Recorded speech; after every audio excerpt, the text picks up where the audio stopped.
O meu avô Joaquim foi cedo para a tropa.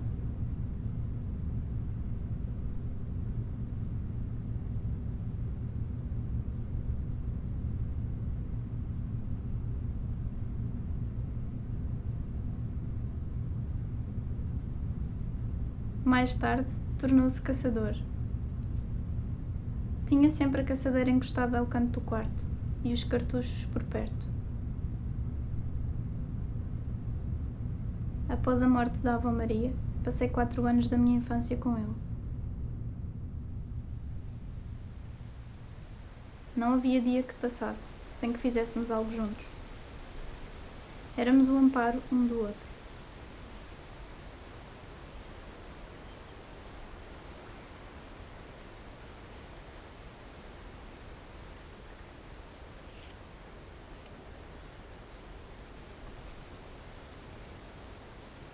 Antes do baloiço existir, o meu avô vinha para aqui caçar, normalmente aves. Era por entre os ramos da árvore que apontava a caçadeira para o céu.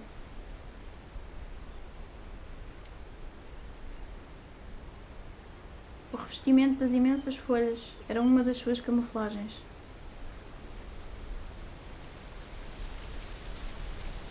Ainda persistem os cabos que ele colocava nos ramos para o auxiliar.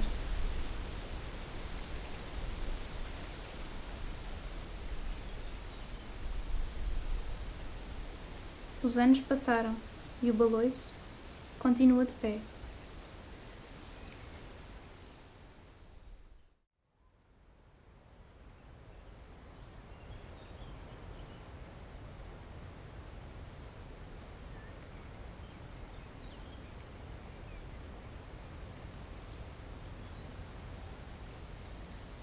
Abril. Estava um dia terrivelmente gelado.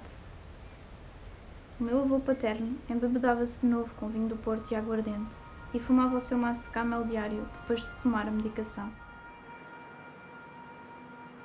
Estava na adega quando caiu. A minha avó trouxe-lhe um copo de água enquanto ele estava a ter um ataque cardíaco. A última coisa que ele fez antes de ficar estendido no chão foi atirar-lhe o copo de água à cara. Não consegui associar esta ação à preciosa imagem que eu tinha dele. Sei que isso aconteceu, mas tenho dificuldades em perceber como é que ele era assim com ela e tantas outras pessoas. Nunca tinha experienciado nada do género, exceto vê-lo uma vez a levantar a voz à minha avó. E não há quem fale genuinamente bem dele, sem ser eu.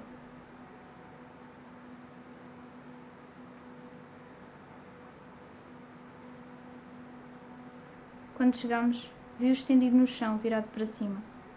A minha maior preocupação no momento foi se ele estaria gelado. Fazia-me impressão pensar sobre isso.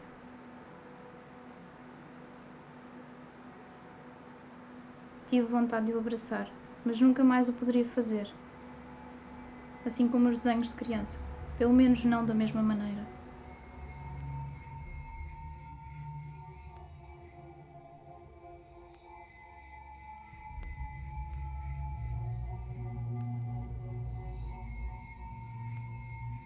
Acabavam-se as chegadas e partidas. Deixaria de ver o sorriso e o brilho dos seus olhos. As notinhas de 20 euros que eram dadas às escondidas e cuidadosamente guardadas para os pais não saberem. A troca de afeto que é dada a uma criança da minha idade, que não tomava atenção a todos os pequenos gestos.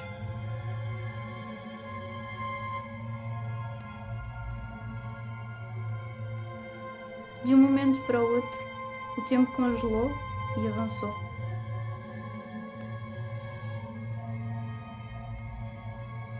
A morte é esquecimento, e o caminho a seguir é solitário.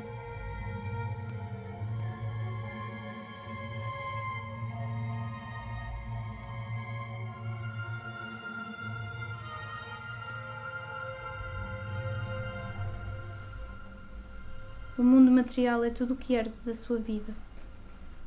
São raras as exceções em que não me agarro aos objetos para sentir a sua presença.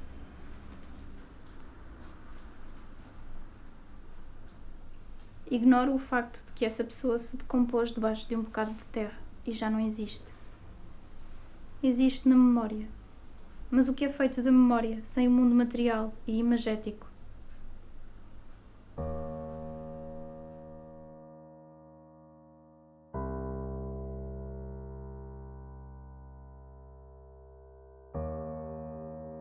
Natal de 2009.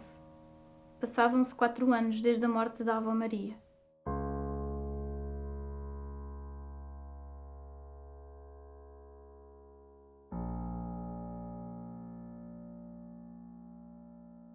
As memórias boas apagam-se pelas más lembranças. Era de noite. Acabávamos de chegar a casa. Começou uma discussão que escalou de tal forma que, ao subir as escadas, o meu avô virou-se para nós e disse: "Vou-vos matar." E o que o avô Joaquim prometia, ele fazia. Imediatamente os meus pais correram quando ele entrou no quarto. Fiquei para trás e, quando me cheguei à porta, vi os meus pais a puxarem a arma para um lado e o meu avô para o outro. A gritaria ecoava pela casa inteira. Comecei a chorar. Afastei-me em pânico. Não consegui reagir e deixei-me cair sobre o canto. Pus as mãos a tapar as orelhas. Aguardava pelo tiro. Não me ocorreu fugir porque não tinha como o fazer. Portas trancadas. Debaixo da mesa, ele ia encontrar-me. O que é que ele faria após assassinar os meus pais? Será que ia chegar ao pé de mim e desistir de me apontar a arma?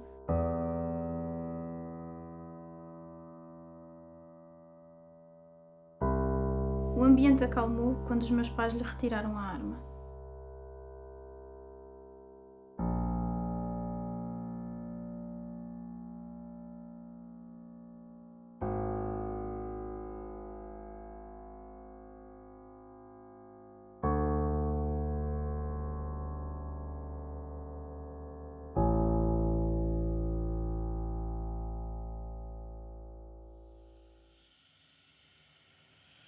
Depois do que aconteceu, ele pediu uma arma várias vezes. Se era para nos fazer mal, não tinha conseguido, ou se era realmente porque ele tinha saudades de tantos anos ter e de não haver. Mas o certo é que ele nunca mais a viu.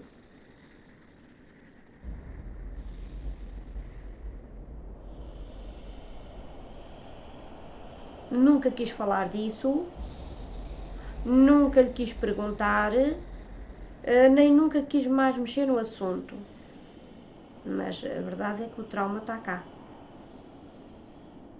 Fiquei zangada, fiquei muito zangada com ele, mas eu tinha que lhe dar o comer e tinha que falar com ele. Mas tratei-o sempre bem até ao fim, mas não se fazia aquilo que ele fez, não se fazia. Principalmente porque foi na véspera do Natal e isso ainda me traumatizou mais. O Natal é da família, o Natal é para estarmos juntos,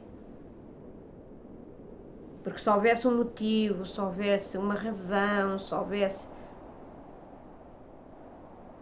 Não aceitei mesmo, nunca. E ainda hoje eu me pergunto, porquê? Não é?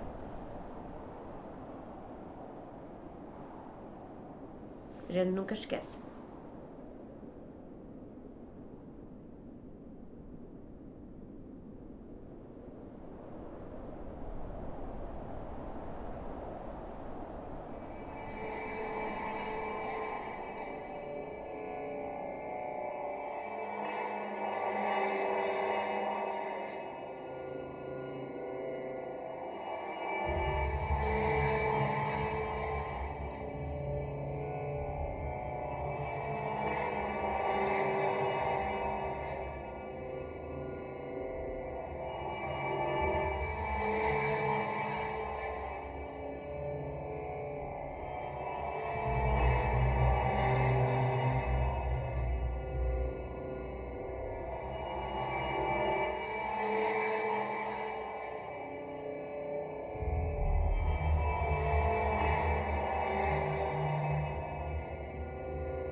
nos anos que se seguiram, nunca uma única vez voltei a falar-lhe. Deixei de ouvir música no rádio, o baralho de cartas foi colocado a um canto, deixei de conversar e verbalizava para o papel. Já não me lembro do que é que fazia para me ocupar, só sei que passei muito do meu tempo sozinha no baloiço. Era o único sítio onde me sentia abrigada e que não estava em mim mesma. Cruzávamos-nos no corredor. Por vezes ele dizia alguma coisa. Não lhe respondia e seguia para onde tinha de ir.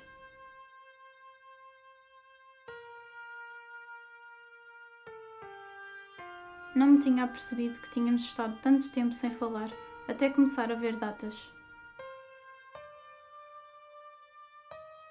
Foi muito tempo para quem vivia no mesmo espaço e não se dava. Estávamos acompanhados, ao mesmo tempo que éramos sozinhos. E sempre fomos assim, até passarmos a estar e ser ao mesmo tempo. Por isso é que o laço que nos unia a fazer coisas juntos era tão grande. E o que ele fez transtornou-me tanto que me fez desconfiar da minha própria sombra.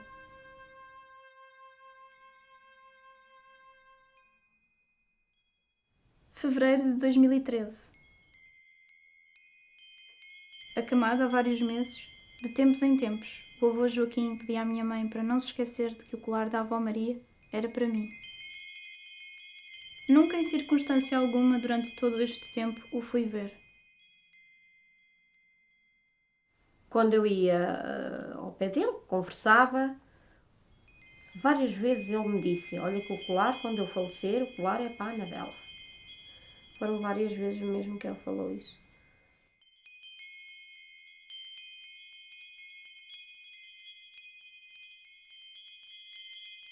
Tu achas que inconscientemente ele sabia que eu já estava num processo de perdão, mesmo sem o ver, mesmo Sim, sem, eu acho que sim. mesmo sem falar? Eu acho que sim.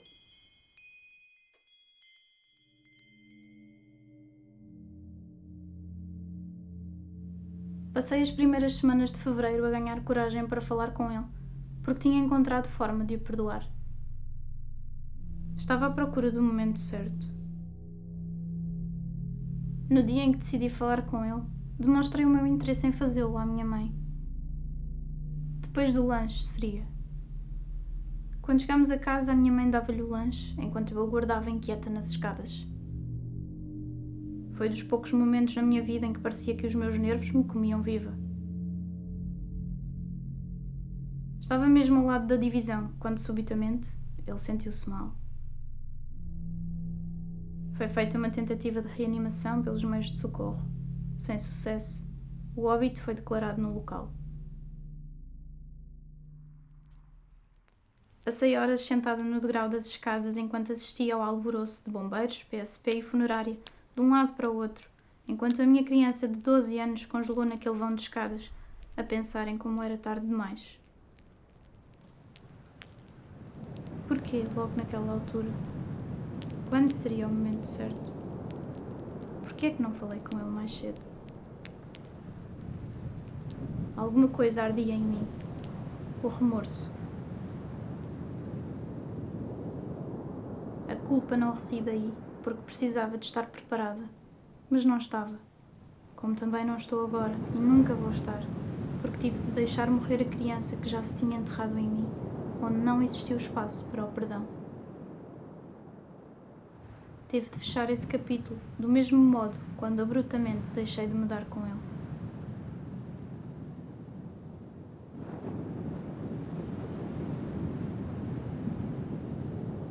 Reside a questão: quando devia ou não perdoar, se é que deveria. Pensar sobre o tempo deixa-me nervosa, mas fico calma ao refletir que não tive a culpa e fiz o que achei que era melhor para mim.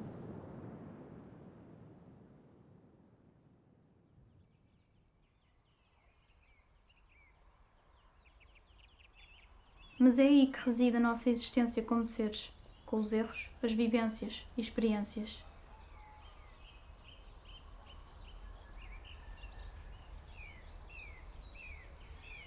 A minha arte é a minha destruição e a minha destruição é a minha arte. Quero continuar a desvendar os ciclos catárticos num futuro próximo, mas não mais agora. Da mesma forma que os objetos ligam as pessoas e a memória delas após a morte e precisam do seu tempo de serem esquecidos, assim como as ondas do mar e o fogo intenso estão intimamente ligados com a energia que se reúne em mim, preciso que essas forças se espalhem para continuar a caminhar mais tarde.